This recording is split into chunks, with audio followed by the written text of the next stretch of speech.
great beast came up from the sea. That's from the nations. These are 4 Antichrist nations, each different from the other.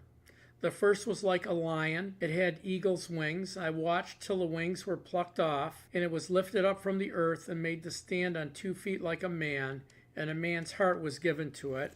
That's Babylon, and that's Nebuchadnezzar. I don't have time to get into that today, but he ended up finding the Lord. Verse 5, and suddenly another beast, the second one, a bear, it was raised up on one side, and it had 3 ribs in its mouth, between its teeth, and they said to it, arise and devour much flesh. That's the Medo-Persian Empire. It's a combination of 3, the Medes and the Persians, and a third nation. Verse 6, and I looked, and there was another beast like a leopard, which had on its back 4 wings of a bird.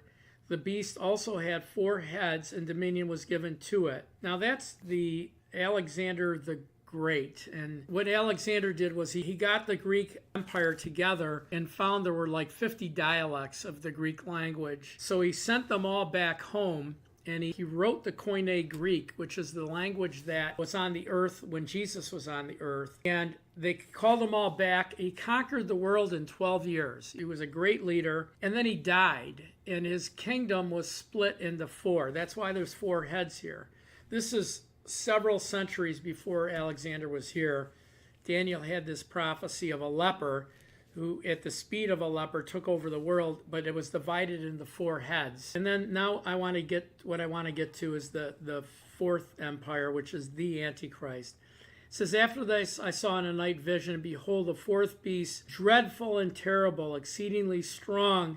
It had huge iron teeth. It devoured and broke pieces, trampling the residue of it under its feet, and it was different from all the other beasts that were before it. It had 10 horns, and I considered the horns, and there was another little horn, a little one coming up among them, before whom 3 of the first horns were plucked up out of the root. And there was this horn, and it had eyes on it, as the eyes of a man, and mouth, and spoke pompous words. So the interesting thing about the Antichrist kingdom is Daniel couldn't find anything in his vocabulary to describe it. He said it was just dreadful, it was terrible, it was exceedingly strong, it had iron teeth, but he couldn't describe it. It didn't look like an animal, it didn't look like anything in God's creation. If we pick up over in verse 23 of the same chapter, it says, the 4th beast, that's the one we're discussing, is a 4th kingdom on the earth, and shall be different from all the other kingdoms. And it shall devour the whole earth, trample it, and break it in pieces. The 10 horns are 10 kings, who shall arise from their kingdom, and another shall arise after them. He shall be different from the first ones, and shall subdue 3. So he's going to start with a 10-nation coalition. He'll be the 11th, and he'll subdue 3. So they'll go from 11 to 8, and from 8 he'll go on a conquest to conquer the world. And he shall speak pompous words against the Most High, and shall persecute the saints of the Most High, and shall intend to change the times and the laws. Then the saints shall be given into his hand for time, that's 1 year, times, that's 2 years, and a half time, that's 2.5 years. So he's going to actually try to change the calendar. He'll intend to change times and laws. So right now our calendar is tied to Jesus. It's BC, before Christ, and AD, after Christ.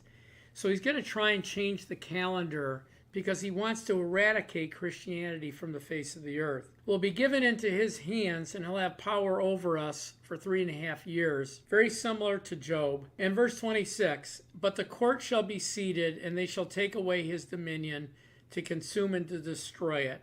And then the kingdom and dominion and the greatness of the kingdom under the whole heaven shall be given to the people of the saints of the Most High. That's us. His kingdom is an everlasting kingdom, and all dominions shall serve and obey him. That's Jesus. Amen. And so this 4th kingdom, the Antichrist kingdom, is going to be like nothing we've ever seen on the face of the earth.